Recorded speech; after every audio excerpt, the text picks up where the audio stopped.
Kasi lalabas, sinasabi mo kay kapatid na Eli, katulad nung puno ng saksi ni Oba na mahilig gumula. Kung kailan magugunaw na ang mundo, no? Kung kailan dating si Kristo puro mali ang hula. So hindi ganun ang kapatid ni Eli. Ngayon, nalagyan mo ng letra po letra na sinabi ni kapatid ni Eli na babalik na ang Panginoon Kristo ng siguro 10 to 15 years na. Darating na ang Panginoon. Walang ganun kapatid. Ang tagal ko na sa iglesia tapos sasabihin mo yung ganyang lalabas ang sinasabi siya ng numero.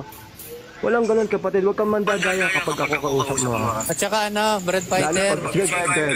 Ako, 2 dekada na rin ako sa iglesia pero wala akong naringgan kay Brad. Binabatikos nga ni Brad Eli yung mga propesiya na ganyan.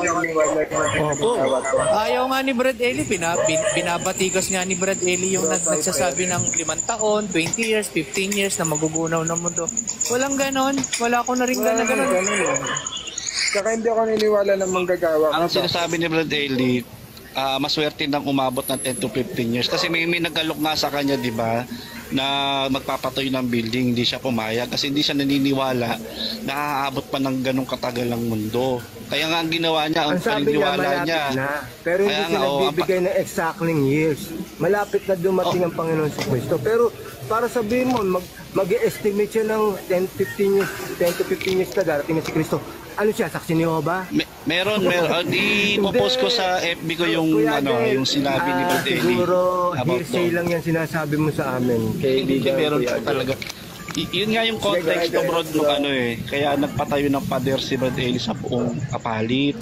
Kasi paniniwala siya na darating. Tinataasan ni kapatid ni Eli yung paligid doon sa apalit ng pagkakataon. Pero ang hindi totoo, yung sinasabi mong dagdag na nag-estimate si kapatid ni Eli na nagsabi siya ng 10 to 15 years. Meron po talaga, Brad. Ipopost ko sa FB ko, Brad. Oo. Baka siguro mali ka lang ng dinig o naninira ka talaga. Hindi, walang ganong teksto, walang ganong paksa. Walang ganong paksa. Hindi ako naniniwala na naging manggagawa. Narating na daw si... Baka yung mga kapatid. May pinaksa kasi si Brad Eli na meron siyang pero wala siyang dineclare na time, na kung ilang taon. Meron siyang sinabi na malapit na. Ano ba sa English yun? Oo, na-recall ko yung paksang yun Pero ako, wala naman akong naringgan na doon. After 15 years, 20 years, magugunaw ng mundo, wala. Kasi, panahon pa lang ng Panginoon Kristo, sinasabi na malapit na, doon lang din siya nagbabatay doon. Nagbibigay nga siya ng mga halimbawa, propesiya sa Apokalipsis Para pag yung mga tandang yon makita natin, ibig sabihin, malapit na talaga. Yun ang pinapaksa ng kapatid ni Eli. Pwede patapusin mo ako, Brad, kasi kinakat niyo ako ng letre para palabasin niya, pasamain niya si kapatid ni Eli na sinasabi ni kapatid ni Eli na kinukwento niya dito sa platform na ito, na nag-declare o nag-predict si kapatid ni Eli na malapit na dumating si Kristo within 10 or 15 years na. Para palabasin niya si kapatid ni Eli, nagbibigay ng time o ng year. Kung di ako nagkakamali, Brad Fighter, ano yun? Brad Fighter, kung di ako nagkakamali, mga 2013 ata yan, 2013, 2014, 2015 yung paksang yun. Kung di ako nagkakamali, ganun taon. Meron bro. Ang nga niya, katunayan yan bro, na hindi naniniwala sa Brad Eli, hindi natatagal ang mundo. Pinatayuan niya nga ng pader yung buong apalit, diba? Ano ang intention niya? Kasi naniniwala siyang malapit nang dumating ang malaking kapighatian.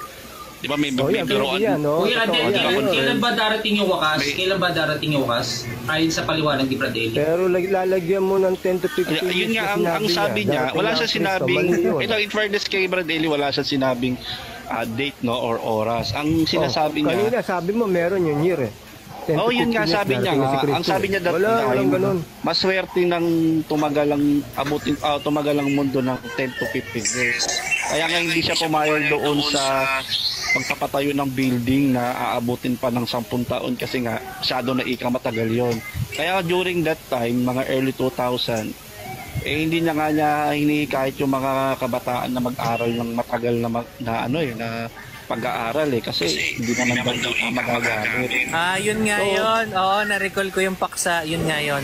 Yun nga yung paksang yun. Oo, may mga ganun, di ba? Oo, yun nga yun, na-recall ko yun. Tapos naalala mo Brad yung binili ni Brad Eli na lupa. Pero Brad, didibang kita dyan. Wala siyang sinabi. Kasi nagbigay siya ng mga talata sa Biblia na malapit na, pero wala siyang sinabi na 15 years, 10 years, hindi natatagal. Walang ganon. Isa na lang po hinihintay natin, yung malaking kapigatian. Hindi ho napakalayo nun.